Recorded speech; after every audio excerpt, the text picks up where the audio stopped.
usuka duze kukababa wakho, uyokusiza ukuhlala duze kukababa wakho, ngoba the protection uyithola ngaphi ubaba wakho, uyithola ngaphansi kwamaphiko kababa wakho. Uma ungekho kade umbrella uzolimala, noma ungakhuluma izwi ngeke libe effective because awukho kade cover. Yabazali bakho bakama uyadinga ukuthi uma umuntu uhlole uzidle nawe ucabanga ngempilo bese ubuza umbuzo ukuthi mina ngimephi noNkulunkulu. Yebo udumo usashumayele kodwa mina ngimephi kuNonkulunkulu. Kunezinto umadumo ahlala ngazazi kwakhe ezenzeka empilweni kaSilungile ngeke ngazazi uSilungile engakhulumanga izwi athi baba sekonakele. Umuntu nomuntu unekhono lakhe lahlangana khona nobaba uNkulunkulu. Funa ukufana nale ndoda uElisha eyathi mina baba ngeke ngisuke kuwe ungakathululela isibusiso phezu kwempilo yami.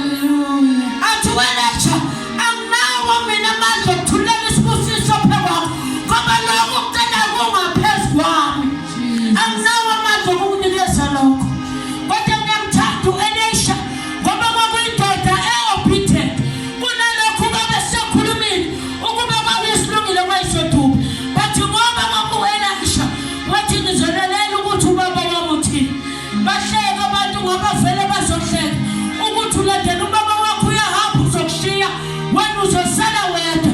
Ngoba wayazi ukuthi kunento efuna kubaba wakhe walandela.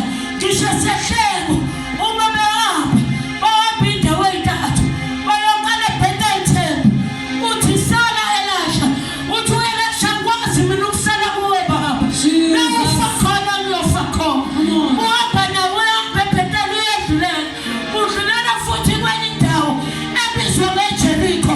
Bafika abaprofethi bathi ubaba wakho uzokushiya wathi ngizawunamathela kubaba wami ngihamba naye naye yakhona ngiyakhona sithi ngoba salana bazonamathela.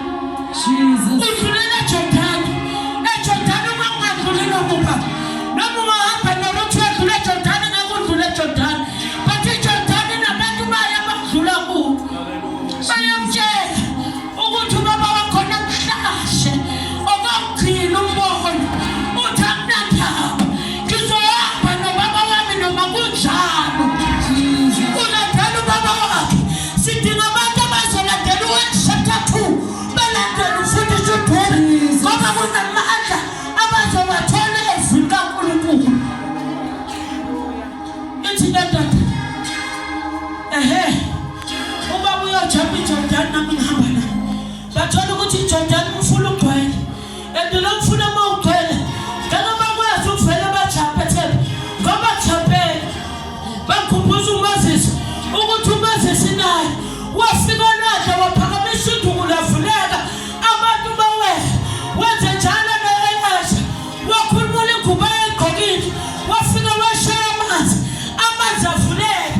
Zayibhekileka izitha mayivukela ukuthi bazowela kanjani. Wahamba uElisha walandela uElisha ngoba wayeshilo ethi mina ngizonamathela kubaba wami.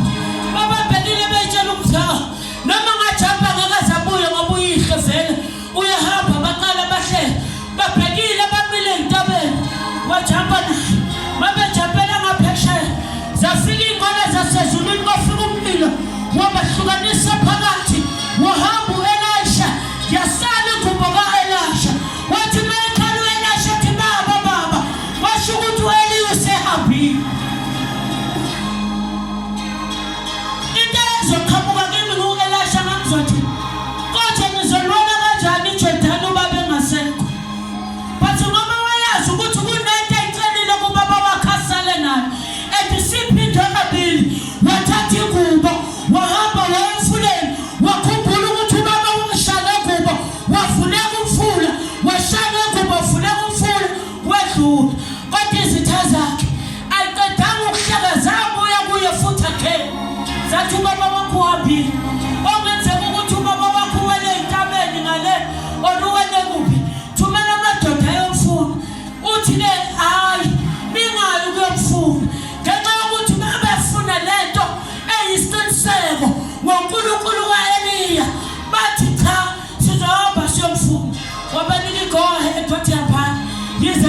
wathi ukuthi ubaba ngene imtholo ubuyele kubaba uNkulunkulu baba bayocina insuku zabantathu kepha bamtholanga. Sibona le ndoda Elisha ikhulumisa izinto zenzeke kophindiwe kulokade kwenziwa ubaba wakhe. Ngizothi kuwe khulumisa esimeni sakho, khulumisa esimeni sakho. If you are disobedient, uyele ube obedient ukuze uzoba necovenant. Wayithola uElisha ngoba wayelalela nokulalela izwi kababa wakhe. Ukuba wayengalalelanga ubaba wakhe uElisha ngabukubi.